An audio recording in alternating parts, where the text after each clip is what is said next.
இந்த வேடன் என்றுமே குரு கிட்ட தொற்று போன சிஷியனா இருக்கவே கூடாது. அவன் அந்த குருவையே ஜெயிச்சவனா இருக்கணும். நீங்க சொல்றதெல்லாம் நடக்கணும்னா அந்த ராணியோட வயிற்றுல வளர்ற குழந்தைய நல்லபடியா சுபப்பிரசவமா பிறக்க வைக்கணும். அதுக்கப்புறம் உங்க வம்சாவளியில வந்த அந்த சித்தார்த் எனக்கு வரமா கொடுத்த வாக்க நிறைவேற்றணும். அந்த வார்த்தையை அவன் நிறைவேற்றணும்னு அந்த குழந்தைய தூக்கிட்டு அவன் நம்ம கிட்ட வரும்போது அந்த குழந்தையோட சேர்த்து அவனையும் பலி கொடுக்கணும்.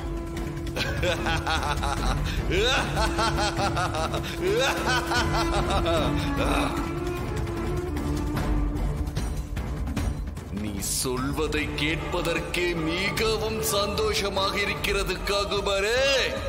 அது மட்டும் இல்ல மன்னா, இன்னொரு விஷயத்தையும் உங்களுக்கு ஞாபகப்படுத்த வேண்டிய கடமை எனக்கு இருக்கு. என்ன ககுபரே? சம்யுக்தாவோட உடம்புல இருந்து பிரிஞ்ச ஆத்மா அவளோட வம்சாவளியில வந்த பூமிங்கிற புனித ஆத்மாவோட அது சேர்ந்துருச்சு.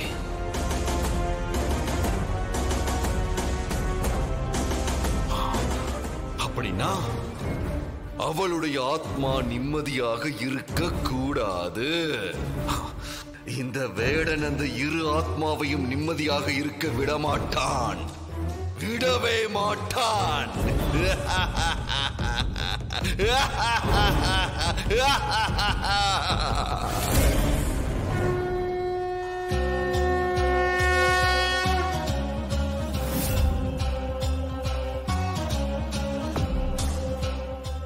பரமேஸ்வரா, எதுக்காக என்ன கூப்பிட்டீங்க? என் உடம்புல ஏன் இப்படிப்பட்ட மாற்றங்கள் ஏற்படுது? அத பத்தி உங்ககிட்ட நான் சொல்றேன். முதல்ல நீ என்ன பண்ணிட்டு இருக்க? இனி என்ன செய்ய போற?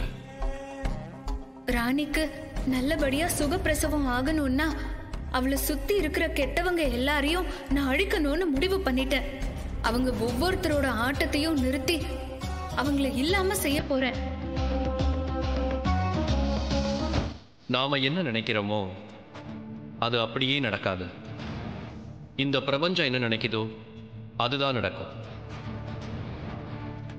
இப்போ அந்த எதிரிகள் யாரையுமே உன்னால் அழிக்க முடியாது. ஆனா அவங்க எல்லாரும் ஒன்னா சேர்ந்து ஒன்ன அழிக்க முழு முயற்சியில ஈடுபட போறாங்க. அது நடந்தாலும் ஆச்சரியப்படுறதுக்கு ஒண்ணுமே இல்லை. முக்காலத்தையும் உணர்ந்த நீலகண்டா, உங்க வாயிலிருந்து ஏன் இப்படி ஒரு வார்த்தை வந்துச்சு?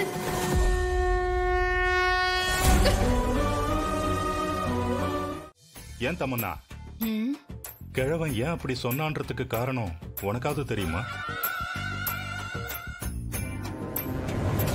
சித்தப்பா, நானே செம்ம கடுப்பா இருக்கேன். அமைதியா இருங்க. இருக்கிற கோவத்துல முதல்ல உங்களை போட்டு தள்ளிட்டு போயிட்டே இருப்பேன். ஊருக்கு இழைச்சவன் பிள்ளையார் கோயில் ஆண்டிங்கிற மாதிரி அந்த ராணியை எதுவும் பண்ண முடியலன்னா என்ன போட்டு தள்ளுவேன்னு சொல்றியா? நான் தான் இழைச்சவாயன்ல. இவர் வேற. டே மாப்ள, உன்னை பார்க்க இப்ப எப்படி இருக்கு தெரியுமா? சினிமாலெல்லாம் ரவுடியா இருந்தவன் திடீர்னு திருந்தி நல்லவனா மாறிட்டா ரொம்ப அப்பாவியா இருப்பான். அந்த மாதிரி தானே இருக்க நீயும். என்னடா மாப்பிள முறைக்கிற? என்னோட உடன்பிறவா சகோதரி உங்க அம்மாவை இப்போ வரைக்கும் உன்னால கண்டுபிடிக்க முடிஞ்சுதா?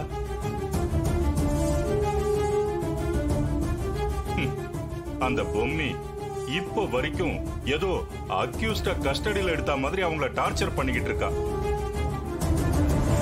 டேய், எனக்கு பதற அளவு கூட உனக்கும் தமனாவுக்கும் எந்த பதட்டமும் இல்லையே. யோ, இப்ப வாயை மூட போறியா இல்லையா? எங்க அம்மா இந்த வீட்டுல இன்னைக்கு இருப்பாங்க, பாக்குறியா? சும்மா சம்பந்தம் இல்லாம பேசிட்டு கொஞ்ச நேரம் வாயை மூடிட்டு தமனா.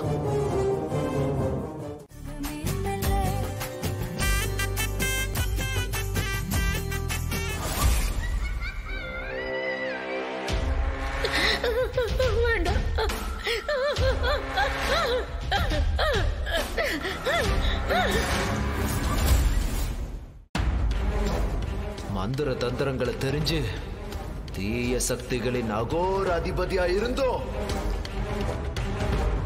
என்ன என்னுடைய அம்மாவை என்னால காப்பாத்த முடியல.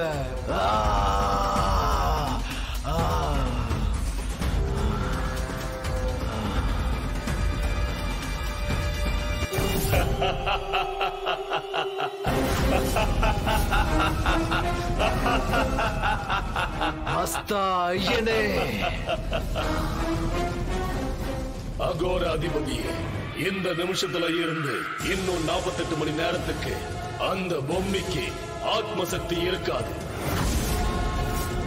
அவ மானுட சக்தியை விட அவ பலவீனமா இருப்பா. அவ ஆத்ம உடல் கொஞ்சம் கொஞ்சமா காத்துல கரைஞ்சுகிட்டே போயிடும். அதுக்குள்ள நீ போய் உன் அம்மாவை மீட்டு கொண்டு வா. அதுக்கப்புறம் ராணியோட வயிற்றுல வளர்ற தசாவதானி குழந்தைய அழிச்சிடு.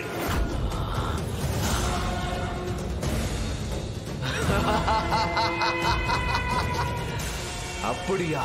ரொம்ப நன்றி ஐயனே. அதற்கான வேலையை இப்பொழுதே ஆரம்பிக்கிறேன்.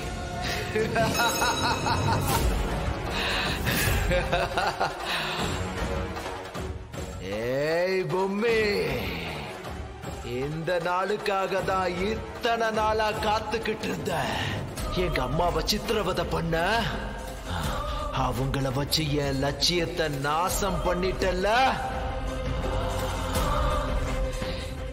இனிமே இந்த பூமியில நீ திரும்ப வரவே முடியாதபடி உன்னை மொத்தமா அழிக்கிற பொம்மை.